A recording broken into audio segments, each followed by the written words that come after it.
যৌবনকাল সম্পর্কে আমাদেরকে প্রশ্ন করা হবে। যৌবনকাল, আজকে যুবকেরা দুনিয়াতে মনে করে 25 বছর বয়স হয়ে গেছে, মসজিদে আজান হচ্ছে, রাস্তা ধারে বসে আছে, ওকে বলুন আব্দুল্লাহ তুমি নামাজ পড়তে যাবে না?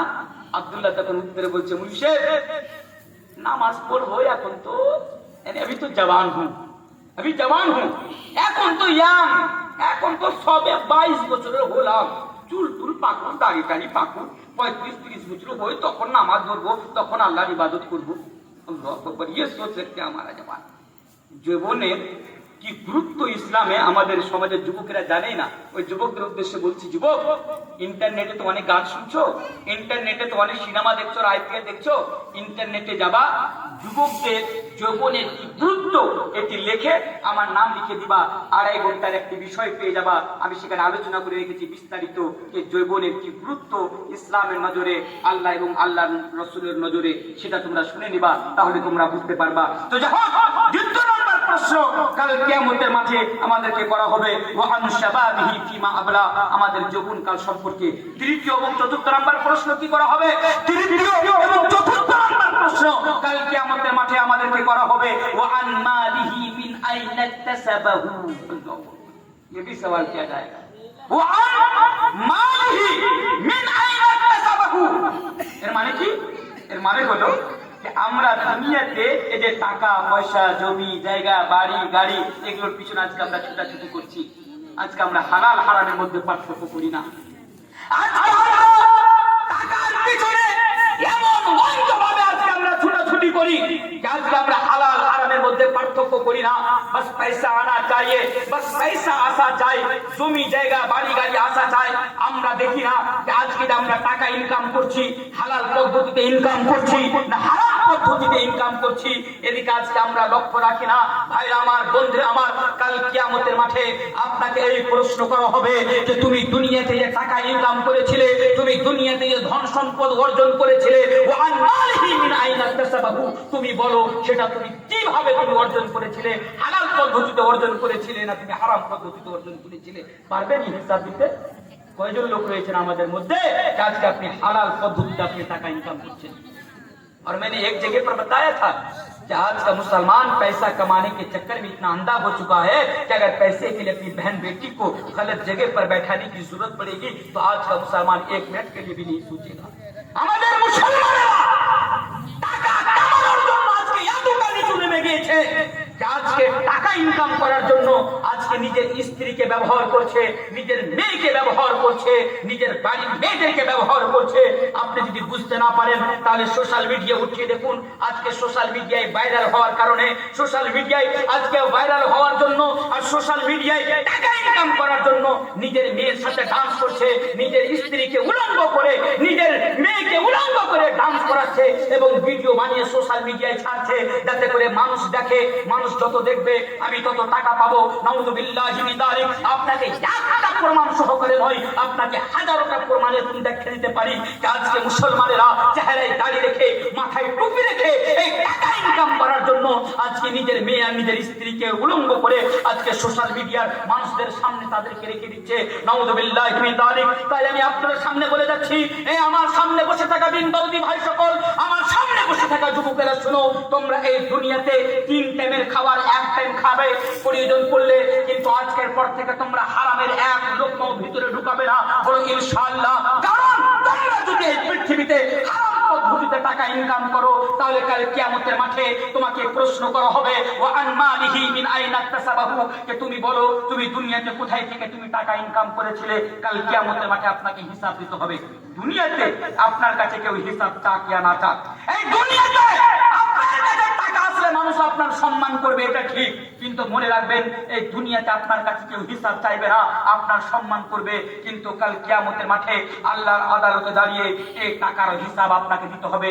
এটাও আপনাকে দুনিয়ায় মাথা রাখতে হবে। আসেন চতুর্থ নাম্বার প্রশ্ন। চতুর্থ নাম্বার প্রশ্ন আল্লাহ রাসূল বলছেন ফিমা আনফাকাহু। আল্লাহুম্মা, এখানে একটা কথা বলি, আমরা মুসলমান, আমরা মনে করি, দেখুন আমি আপনাকে বুঝাচ্ছি, আমরা মনে করুন আমি টোটো চালিয়ে, रिक्शा चालिए, यानी मेहनत और मजदूरी करके हमने दिन में 500 रुपया कमाया, 500 रुपया মনে করুন আমরা দিনে 500 টাকা রোজগার করলাম হালাল পদ্ধতিতে।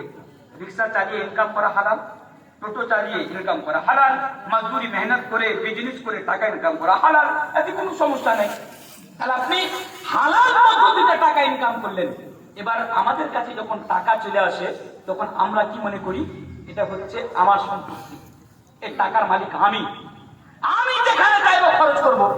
নিঃসন্দেহে টাকার মালিক আমি, এই টাকা আমি যেখানে চাইবো সেখানে খরচ করবো। এই মুনিশ, তোমার বাপের কি হয় যে তুমি আমাকে বলবা কোন জায়গাতে টাকা খরচ করতে হবে? মানে দেখুন, একটা সমাজের যুবক ছেলে মদ পান করছে, ওকে নিষেধ করুন।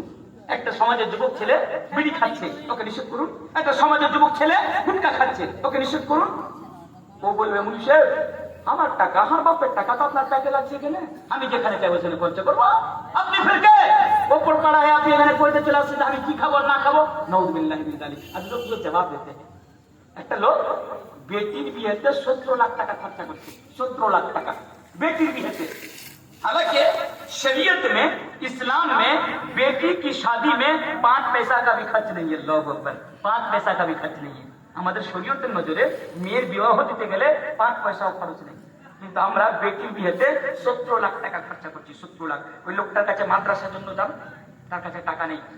মসজিদের জন্য যান, সমাজের কোনো ভালো কাজের জন্য যান, কোনো ইয়াতিমের জন্য যান, ওই লোকটার কাছে টাকা নাই, তার পকেট থেকে টাকা বের হবে না। কিন্তু যখন বেটির বিয়ে দিতে যাবে 17 লাখ টাকা বেটির বিয়েতে খরচা করবে। ওকে জিজ্ঞাসা করুন, আরে ভাই বেটির বিয়েতে এত টাকা খরচা করে, এটা যে ইসরাফ, এটা যে গুনাহ হয়ে যাবে। বেটির বিয়েতে এত টাকা খরচা করা এটা যে শরীয়তের ঠিক নয়, এটা যে ফালতু তুমি টাকা নষ্ট করছো। ও তখন আপনাকে উত্তর বলবে, হ্যাঁ বে হ্যাঁ, একটা বেটি আল্লাহ দিয়েছে, লালিয়ে টালিয়ে বেটি পেয়েছি, আরমান পুরা করবো না।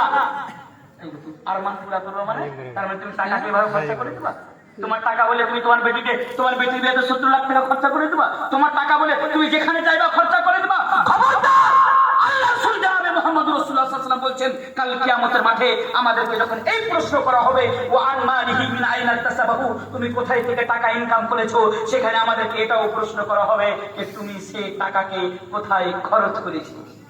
খরচেরও হিসাব দিতে হবে, শুধু আয়ের হিসাব নয়, শুধু ইনকামের হিসাব নয়, আপনাকে যাবারও হিসাব। তাই আপনাকে সাবধান হয়ে, খুব সচেতন হয়ে এই দুনিয়াতে আপনার টাকাকে খরচ করতে হবে। যেখানে টাকা খরচ করার প্রয়োজন সেখানেই আপনাকে টাকা খরচা করতে হবে।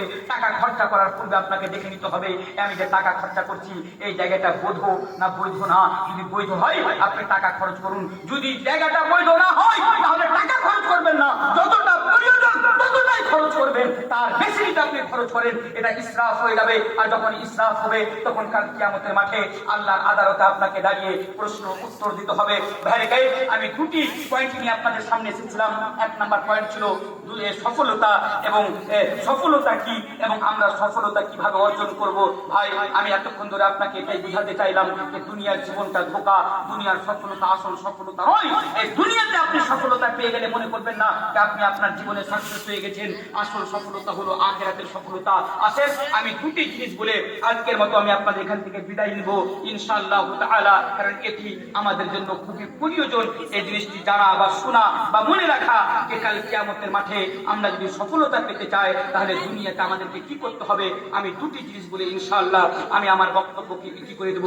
আসেন ওই দুটি জিনিস আমি আপনার সামনে রাখি। প্রত্যেককে আমি অনুরোধ জানাবো, আলহামদুলিল্লাহ এতক্ষণ ধরে আপনারা খুব ভালোভাবে শুনছেন।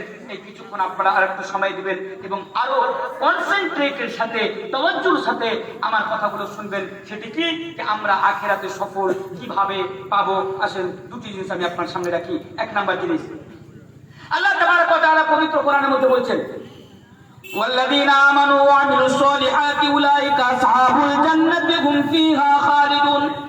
दूसरी जगह पर बयान फरमाता है, इन्नल्लज़ीना आमनू व अमिलुस सालिहाति कानत लहुम जन्नातुल फिरदौस नुज़ुला। उसी तरह एक सूरत के अंदर बयान फरमाता है, सूरत अस्र के अंदर, वल अस्र इन्नल इंसाना लफी खुस्र इल्लल्लज़ीना आमनू व अमिलुस सालिहात। यानी मेरे भाइयों, अगर कल कयामत के दिन आप कामयाब होना चाहते हैं, कल कयामत के दिन अगर आप सक्सेस होना चाहते हैं, बचना चाहते हैं, तो दुनिया के अंदर आपको पहला काम ये करना होगा, वल्लज़ीना आमनू व अमिलुस सालिहात। आपको अल्लाह पर और अल्लाह के रसूल पर ईमान लाना पड़ेगा। তাহলে সফলতার জন্য প্রথম নাম্বার জিনিস হচ্ছে ঈমান। ঈমান এখানে আজকে আমরা